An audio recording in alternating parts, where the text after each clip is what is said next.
You can fit in, or you can change the world, but you can't do both.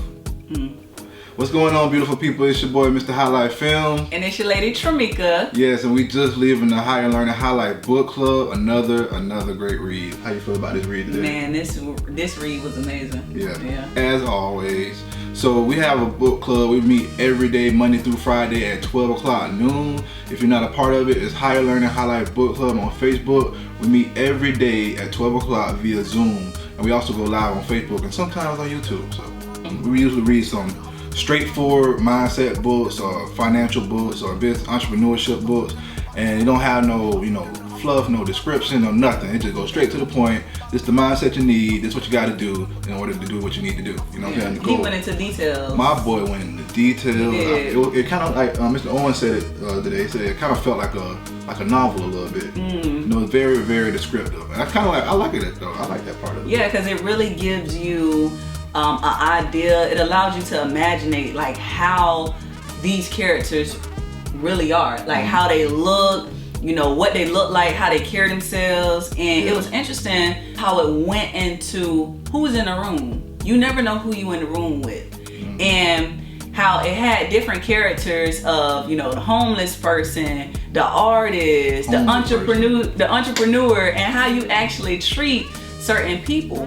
But one of the things that I loved in this chapter as well was it was a quote from this chapter, and it said, "The moment when you most feel like giving up is the instant when you must find it in you to press ahead." And that is so true. Like a lot of the times when we feel like giving up, when we feel like, you know what, I'm not doing this anymore, I don't know how I'm gonna get through this, and then God just end up, working miracles in your life. He only put miracles in your life if you keep pressing forward. If you keep pressing forward. Now, if you give up, He's gonna just sit there with his miracles, just waiting on you to come on through. But if you don't come on through, then he's gonna just it be the challenge. So it's just persevering through, hard times. And like the entrepreneur, she was about to kill herself in the beginning of the book. So it was like she went there for some kind. She needed something. And just to be in that crowd, she got to meet the artist, and then the homeless guy. I'm gonna keep doing like this. The homeless guy. I don't think he's homeless. I don't know. We're gonna see. But it's just cool, like you said, like as soon as you feel like giving up, that's when you need to really tighten up. We remember reading that from the last book, when you feel like giving up, that's pretty much what the devil uses against you. But it's usually some success right around the corner, but you just gotta persevere through it. You just gotta press through. This is a great read. So.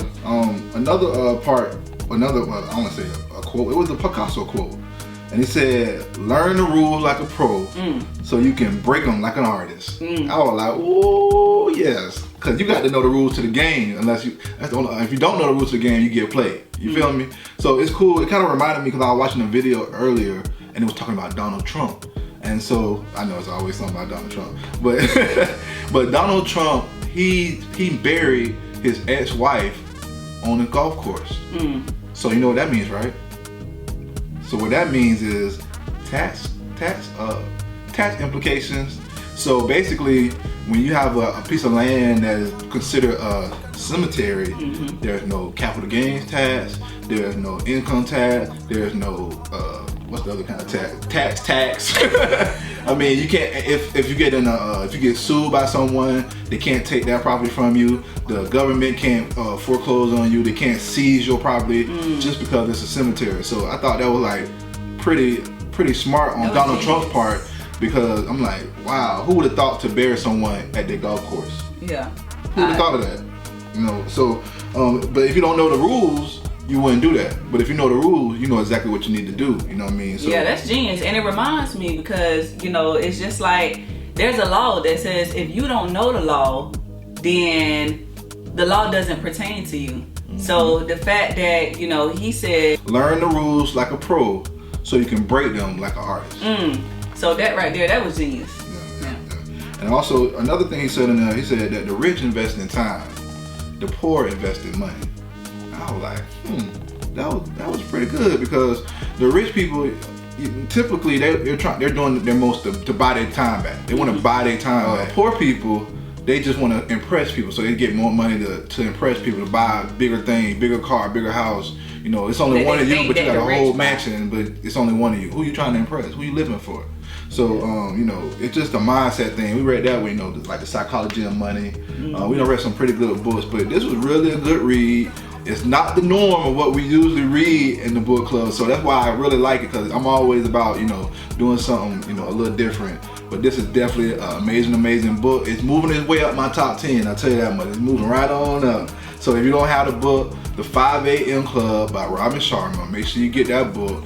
Make sure you tune in every day, Monday through Friday, with us at the Higher Learning HighLife Book Club, 12 o'clock noon, religiously. It don't matter what day of the week it is, as long as it ain't Saturday or Sunday. It don't matter if it's Christmas, it don't matter if it's a birthday. We're gonna be right here at the book club, all right? So do something today that your future self will thank you for, and please don't forget to put some respect on your mind. Hey.